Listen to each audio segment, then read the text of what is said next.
Hello, and welcome to the Battleship Brawl Companion. I'm Evil for Zergan, and this episode I'll be reviewing the Sharkfin by Varien101. I've got the engine spooled up here, and you can see we're making about 17 meters per second. That's a pretty decent speed, especially considering that at first glance this craft may not look very streamlined. But it is actually pretty streamlined. If we look at the bottom here, we've got a very good use of slopes and 4-meter slopes on the further back on the sides. So, despite its wide shape, the ship can actually make a pretty decent speed. The engine situation is a bit odd. So if we go to the engine compartment here, we have these purely exhaust-based engines, or cylinders, I should say. And as we've heard during the tournament, it does run into overheats from time to time, so we can catch it in the act. Yeah, so we see one that's overheated. Yeah. So one of the cylinders has no exhausts, which is not good for cooling. The engine also only has 6,000 fuel. Before I added this extra fuel for this filming here, to make sure I wouldn't run out in the middle of filming. So in a long battle, between its somewhat low efficiency and limited fuel supply, it does have a chance of running out of fuel. If I put into turn here, the yaw rate is about 4.2 degrees per second. A bit on the low side, but not ridiculously so. How many rudders does it have? 6. 6 rudders is a decent number, but with an aspect ratio this fat, you're not getting too much of a moment arm out of these rudders. So that is probably what explains the relatively slow turn rate. Protection is pretty good as far as the hull goes. We've got a metal hull, lots of compartments. The by now familiar heavy armor triangles surrounding the turrets. Bit of wood scattered here and there for extra buoyancy. And the AI in the back. Now, these AIs used to have ACBs on them that would constantly flip them between on and combat mode. Perhaps the idea was if one were destroyed, the other one would be assured of eventually reaching combat mode. You can see that they're both on channel 1 here. While automatically setting AIs to combat using ACB would be frowned upon for multi-entry designs. For a single entry design like this, it doesn't really matter, since if this ship goes down, then the battle is immediately finished anyways.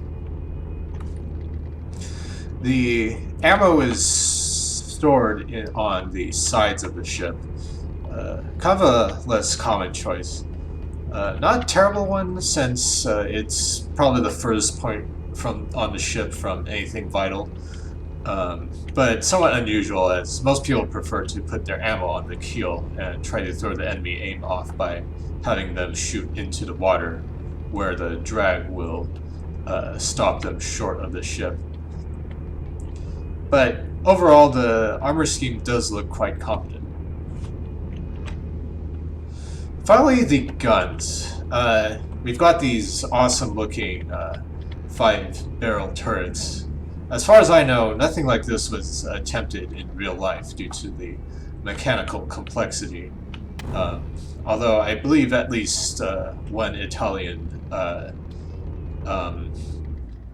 planned, or maybe planned is too strong a word, but someone had sketched an Italian designer had sketched a ship with these quintuple turrets. Although probably not in this exact configuration. Unfortunately, the armament is kind of where this ship falls down a bit.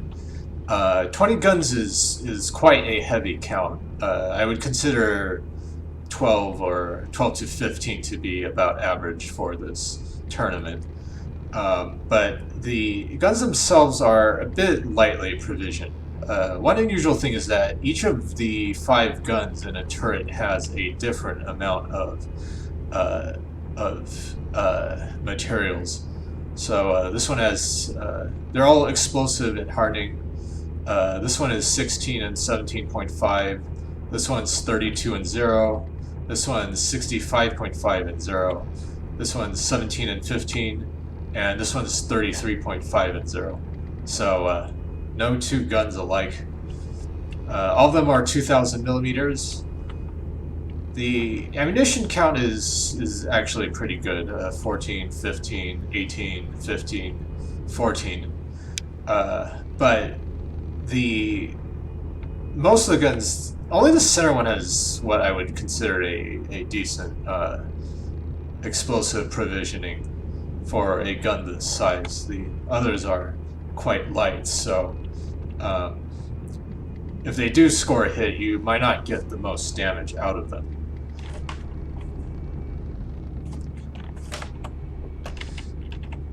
To make matters worse, these multi-gun turrets are extremely vulnerable to damage. As we've seen, one hit to any of these and you're quite likely to have all 5 guns disabled in one hit.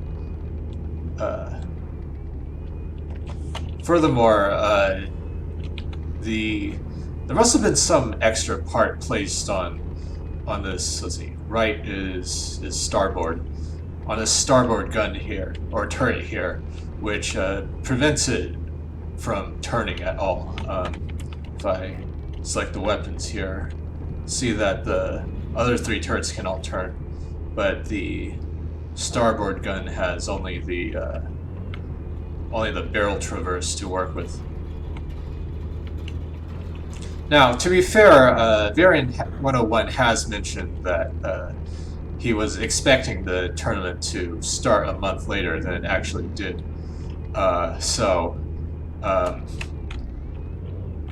It may be that the guns were simply the last thing to be put on in a hurry to make it in time for the tournament. Still a pretty intimidating looking ship, Varien101, and I hope you the best in the rest of the tournament. That's all I've got. See you next time.